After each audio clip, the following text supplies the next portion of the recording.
So duplicate. No, that's definitely duplicate. There we go.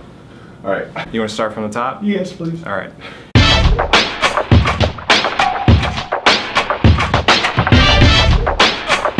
When we talk about duplicate content, we either talk about duplicate content within a domain or duplicate content across domains.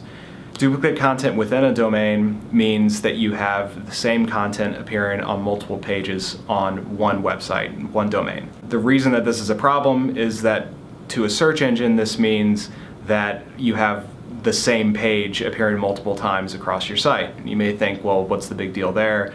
The big deal is it doesn't offer any unique value to a user.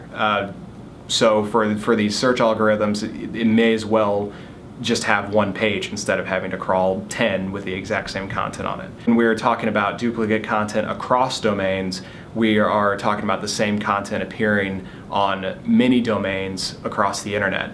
Now this happens all the time naturally. If you think about a news story that gets published by the Associated Press, it's going to be the same story that appears in 100, 200, 500, 1,000 different newspapers across the country.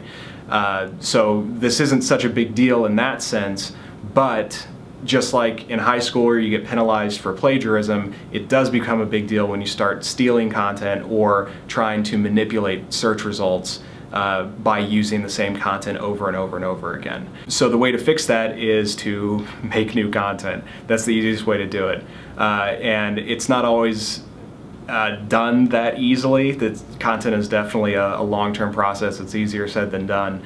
But it's absolutely important that you have something that pertains to your business, to your industry, and speaks to your customers. It's not only good for search engines, it's good for your website in general.